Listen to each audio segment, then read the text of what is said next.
The Midwich Cuckoos by John Wyndham. Dramatized for radio in 3 parts by William Ingram. With Charles Kay as Bernard Westcott, William Gaunt as Richard Gayford, and Manning Wilson as Gordon Zellaby. The Midwich Cuckoos, Part 2.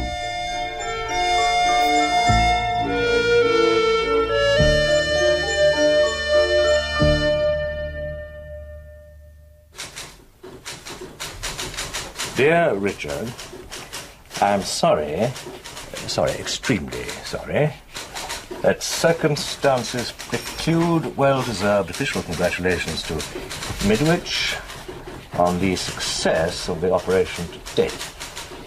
It has been conducted with a degree of discretion and communal loyalty which, frankly, has astonished everybody in the department. Most of us were of the opinion official action on our part would prove necessary long before this. Now that all the babies have been safely delivered, I think we are justified in concluding the initial, and one hopes, final crisis is past. Sign it sincerely. Sir? Miss Greer, no distribution, file copy only. And sent it per usual road dispatch. Sir. Morning, Vicar. Ah, Zellaby. Still signing up the recruits, I see? Yes, easing off now. Only 2 or 3 more to come. 100%, eh? Just about. Well, I suppose it gives them the slight feeling of being able to... To regularize matters. Quite. Yes, young Mary Histon. She chose the name Theodore. All on her own, I gather. How that a child like Mary should want to call her baby the gift of God instead of being ashamed of it? Why, it's a tribute to the whole village. Then the whole village showed how, in the name of humanity, it ought to behave. Teamwork. With a fine captain in your wife, Zellaby. No arguments there, Vicar. And with my boy having the Zellaby nose, after all... No golden eyes, eh? Well, it's a blessing to be grateful for.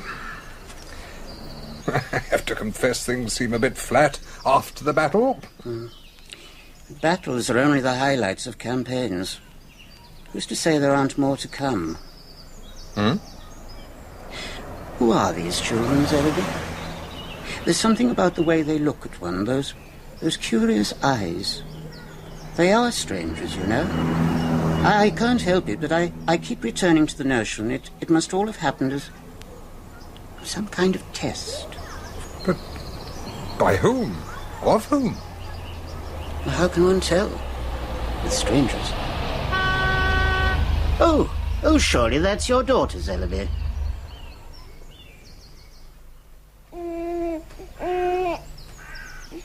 You back so soon, then? I thought your mother said something about not being in for lunch. Darling?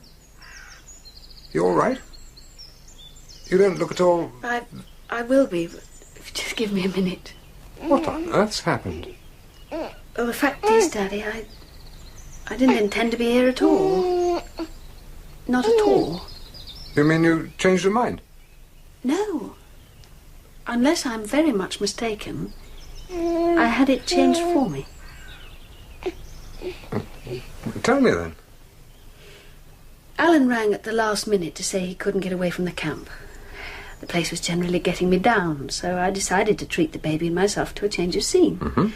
Nowhere in particular, just a drive. Well, we just got clear of the village, about 4 miles along the train road, when the car simply pulled into the side. Broke down? Pulled into the side. I don't understand. I didn't expect you to, but the fact remains. Anyway, I got through to the garage and they sent someone out to check. They could find nothing. Nothing at all. It simply refused to budge. The mechanic went back for a tow truck and I decided there was nothing for it but to come back by bus. And? Then it happened. The very instant I decided, positively decided to come back, the engine started up again. Coincidence? I wasn't even behind the wheel. It was him, Daddy. baby. He didn't want to leave the village. The baby made me come back again.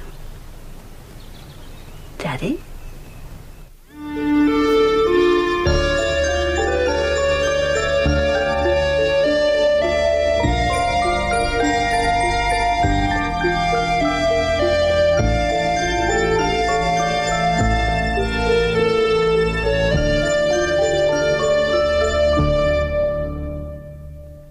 You've got to get her away from here, Alan. It's essential. In view of the car incident, I can only stress the sooner the better. I thought I'd made it pretty clear there was nothing I wanted more than to have Ferrelyn with me. Yes, but we're past that stage. If we weren't, I wouldn't be interfering. It's no longer just a question of what either of you wants or would like. It's what needs to be done. And for Ferrelyn's sake, even more than yours. She wants to join me. She set out to come once. But she tried to take the baby with her. It brought her back then. Just as it always will if she should ever decide to try again. She's become very attached. You must persuade her to leave without the baby, Alan. It's the only solution. If the baby's not with her, it can exert no influence stronger than natural affection. But according to Dr. Willers, all this is merely... Willers is making loud, blustering noises to prevent himself from being frightened. You mean this hysteria he talks about isn't the real reason for Ferrelyn and the rest coming back here? The hysteria he chunters on about has never been known to manifest itself without one of the babies being present. But I don't see how that... I mean, how the hell is it done, sir? I've no idea. None. So it really boils down to her choosing either the baby or me? It's not your baby, Alan. And it really isn't Ferrelyn's baby either, or I'd not be talking to you like this. Ferrelyn, like the rest, are victims of an imposition. They've been cheated into an utterly false position. With the greatest respect, all sir, these 61 golden-eyed children we have here are intruders. They're changelings. They're cuckoo children. The important thing is not how the egg got into the nest, but what comes after it's been hatched. One thing you can count on is its instinct for survival. An instinct characterized by utter ruthlessness. You really think you've got a sound analogy there? I'm perfectly certain of it. The cuckoo survives because it's tough and single-purposed. That's why you must take Ferrelyn away and keep her away. I've already said so. She'll fight you. She's already more than halfway to accepting the child as her own. You must simply refuse to be blackmailed through her better instincts. If Angela's child had turned out to be... Cuckoo child? Yeah. One of them, what would you have done? I should have done what I'm advising you to do. Oh, I thought I heard voices. Study talk, Alan. I hope the old tyrant hasn't been laying down the law to you. Hello, Angela. Alan, darling. Oh, I'm exhausted. Just give me a minute and I'll make us some tea. Trouble? I'm not sure. I've just had Margaret Haxby on the telephone. Margaret? No, I'm not sure you'll remember her. She's now Dr. Margaret Haxby. Oh, yes. She's apparently quite brilliant. Until recently, she worked on that hush-hush government research business over at the Grange. Until recently? She's gone. Cleared out. She was speaking from London. One of the afflicted. And one of the most resentful. Now she's made up her mind to beat it, and she's gone, leaving Midwich holding the baby. Where's the baby now, then? Where she was staying, old Mrs. Dorry's cottage. The poor old girl doesn't know yet. I'm the one elected to go round and tell her. Yes, but it won't just end there, will it? Can't you imagine the panic it's going to start among all the other women who've taken these girls in? They'll have them out overnight before they get left holding the baby, too. Then what would you suggest? Couldn't you stall? I mean, the girl might change her mind. No, not this girl, Alan. It's not a spur-of-the-moment decision. From what she told me over the phone, she's been through it all pretty carefully. And? She never asked to come to Midwich. She was posted here. If they'd posted her to a yellow fever area, they'd be responsible for the consequences, wouldn't they? Well, they posted her here, and through no fault of her own, she's caught this instead. So it's up to officialdom to deal with it. Her contention, anyway.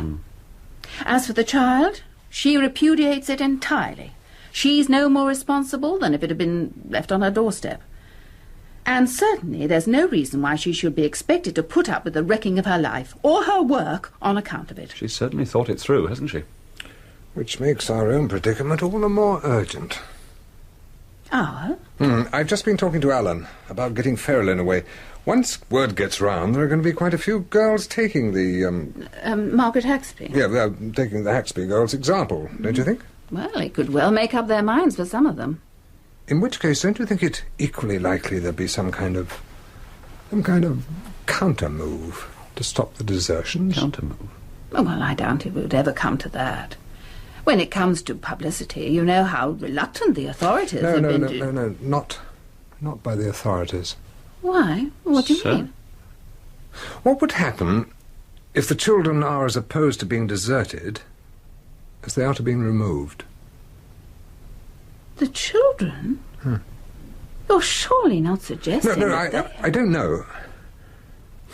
Eccentric as it may seem, I am simply doing my best to place myself in the position of a young cuckoo, my dear. As such, I fancy I should resent anything that appeared likely to lessen attention to my comfort and well-being.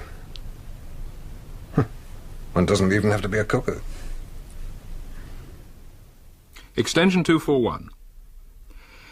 Yes, I do have official clearance, and it damn well is urgent. I'm very much obliged.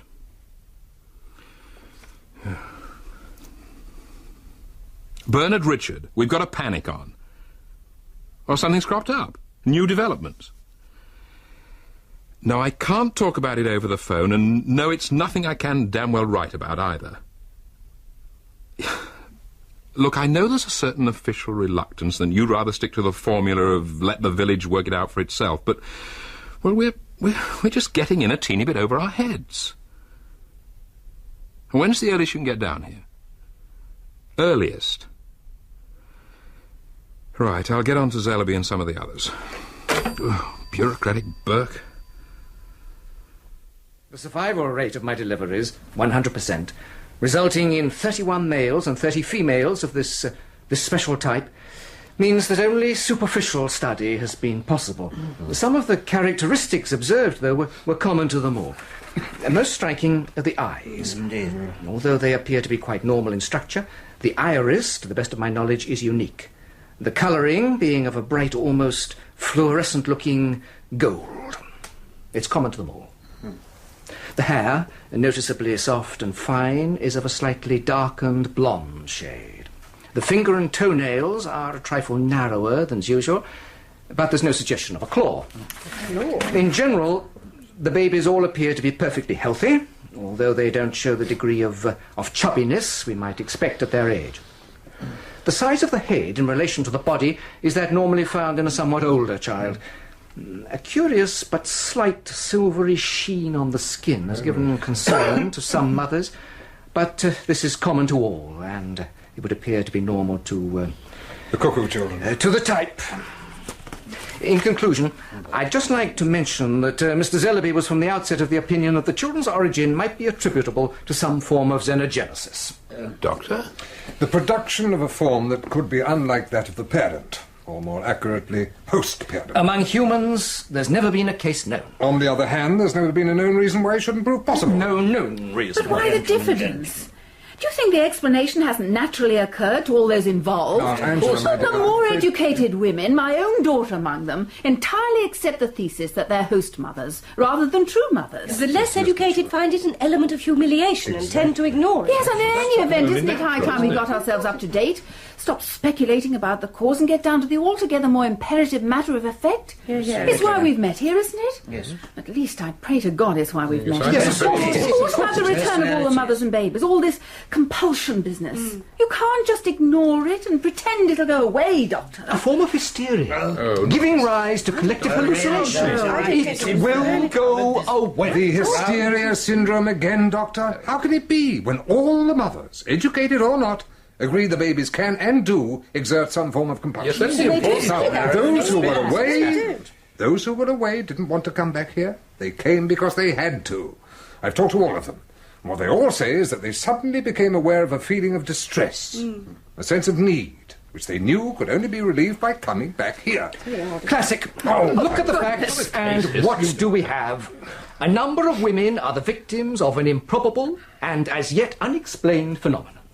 And a number of babies not quite like other babies. That is greatly simplification. The facts must be either admitted or somehow sublimated.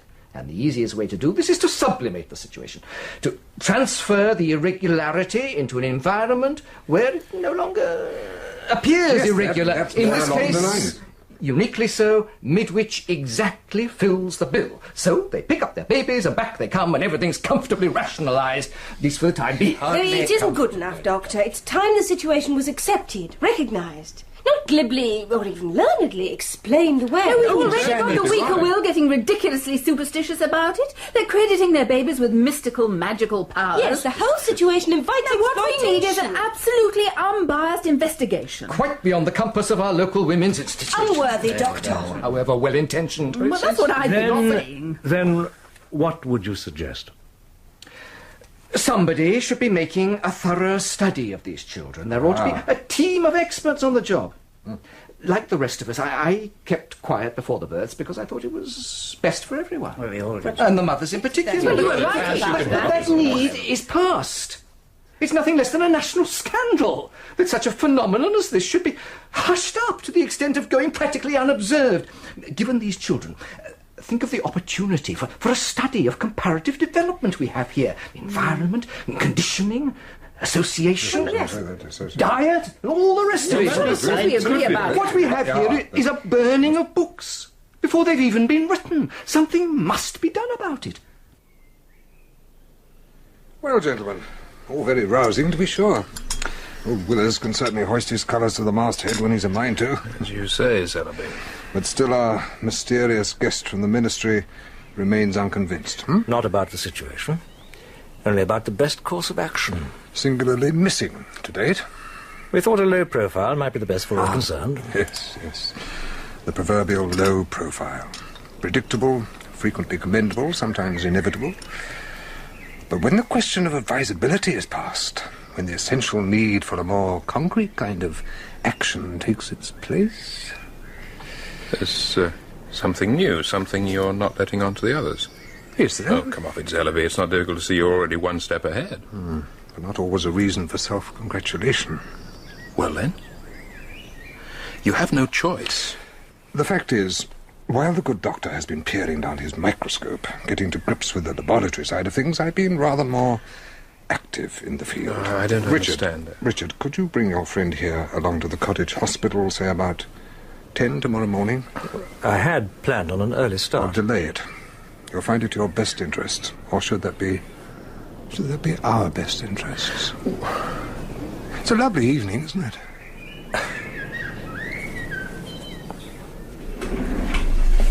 Well, there we have it then, gentlemen. Janet, my dear, 4 of the children. 2 boys, 2 girls. And the same number of irate parents in the waiting room, wondering what the hell's going Now, on. patience, Willers, patience. Now then, you're all perfectly satisfied that the children, in separate cribs, carefully screened off, can have no possible means of contact with each other. He'll be giving us the old abracadabra next. Quite satisfied. Right then. Let the experiment begin. The sooner the better. I've got surgery at 11. This, then, is our apparatus. 1 small box containing 1 piece of barley sugar. It's not just any old box, though, you understand? A product of feckless Nipponese ingenuity. It has no visible means of opening, but slide aside this piece of marquetry here, and there's your barley sugar. Miraculous. Patience, Willis. Right. Box closed. Now, which of the infants shall we give first try? But none of these babies is quite 1 year old yet. It makes no difference. Please, name a child. How about the Brant boy? The Brant boy. The Brant boy it shall be. All right. Here we go. Janet, you give it to him. Right. So, he just thinks it's some kind of rattle. He does, doesn't he? Now, we take the contraption across over here to the Dory boy in the next cubicle. And as before, we give him the box. He shakes it. He realizes that there's something inside, but he can see no way of getting to it, so this time we show him how. And give him the sweet, one satisfied customer. Glad somebody's got something out of it. What happens now, sir? We reload the box and go back to Exhibit 1. There we are, the Brent child. Janet, do your stuff. Oh, well, yes. He's taken the box. Now he's... Now that is extraordinary. Not the slightest hesitation, was there? Amazing. Straight for the concealed opening, and pleased as a sandboy with what he finds inside. It's fascinating, don't you think? You're still sceptical, Dr. Doubt? Well... Reload again, Janet, my dear. Now we'll try it on the girls. Oh dear. Poor old Willers, eh? Did you see his face? I wondered for a minute if he'd ever make his surgery. I thought Matron might have to tuck him up in a side ward and treat him for extreme shock. He had my deepest sympathy. The box idea is pretty effective, even if I say so myself. Simple, incontestable, and off without a hitch. Here we go. I brought you black coffee, darling. Looked as though you could do with it. Nothing surer. May we take it that you've been trying other ideas on them? Yes, quite a number. Some too complicated, others far from conclusive.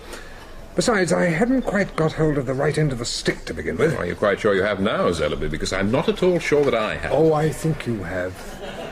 Yes, I'm sure you have. I suppose you're wanting me to say your experiment shows that what one of the boys knows, all the boys know, though the girls do not. And vice versa. Yes, all right then. Well, that is what it appears to show, but, well, for God's sake, there has to be a catch somewhere. My dear fellow. Mr. Zellaby, are you positively claiming that if I were to tell anything to one of the boys, all the rest would know it? Providing it was simple enough for them to understand it at this stage. But it's unbelievable. Unbelievable? But then you lynch Darwin and you show the impossibility of evolution. You could always devise your own tests. Oh, I should have said that the one we've just seen has enough implications to capsize our entire social system. I'm still not convinced. I mean, couldn't it all be put down to some kind of sympathetic understanding, a kind of thing sometimes found between twins? Not unless it's developed far enough to have revolutionary new features. Besides, what we have here is not one single group en rapport, but two apparently without cross-connections. In other words, if I ask a question to any of these boys, I shall get exactly the same answer, and from whichever I choose to ask. If I ask them to perform an action, I shall get more or less the same result. But the decisive point is this. It will not be the individual child who answers me or performs for me. It will be an item of the group. Go on. Right, what we seem to have, is 61 individual entities. I maintain we've been fooled, that appearances have been deceptive. What we actually have are two entities only. A boy, a girl. Yeah. No. Though the boy has 31 component parts each, the physical structure and appearance of individual boys, and the girl has 30 component parts. I find that rather hard to take, My Zellaby. dear, so did I. You're putting forward this as a serious proposition, Zellaby. It's not just a dramatic manner of speaking. No, I'm stating a fact. Having shown you the evidence first. No, all you've shown us is that they're able to communicate in some way I don't understand. But to go from that to some wild theory about non-individualism is too much at one jump. Because you've only seen one test. I've conducted many. None of them contradict the theory. Though I prefer to call it collective individualism. Moreover, it's nowhere near as wild as it appears at first sight. It's quite a well-established evolutionary dodge for getting round shortcomings. A number of forms that appear at first sight to be individuals turn out to be colonies. We ourselves combine in groups consciously instead of by instinct for the same purposes. But why shouldn't nature produce a more efficient version? Unless the human race is to stagnate, we must find some way of getting round them. I feel a bit like a chameleon, placed on a colour it can't quite manage. You know, I've wondered about these two groups quite a lot. I've even felt there ought to be names for these two super spirits. You'd certainly imagine there were plenty to choose from, and yet I find just two out of them all persistently invade my mind. Adam and Eve.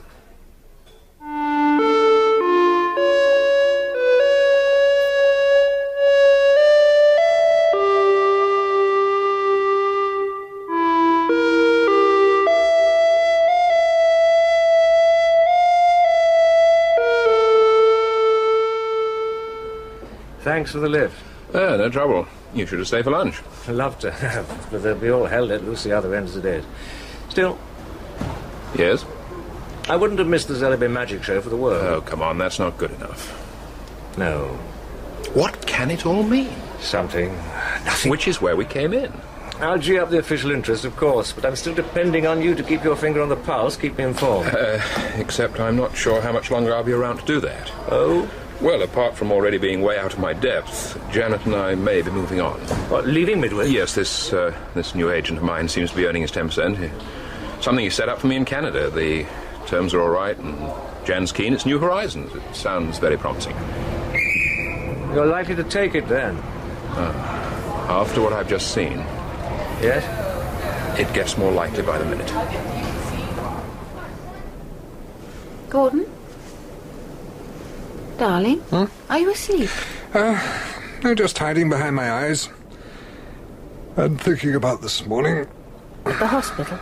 Their expressions of ingrained skepticism. Still, I expected no different. But there must be an explanation. Of course. And what do you think it is? It's too early. We'll have to wait until the children are old enough to give us some evidence. But you do have some ideas? As you are a discreet woman, let me put one question to you. It's this. If you were wishful to challenge the supremacy of a society that was fairly stable and quite well weaponed, what would you do? Would you meet it on its own terms, by launching a costly and certainly destructive assault, or if time were of no importance, would you employ an altogether more subtle tactic? A fifth column. A fifth column? To attack it from within.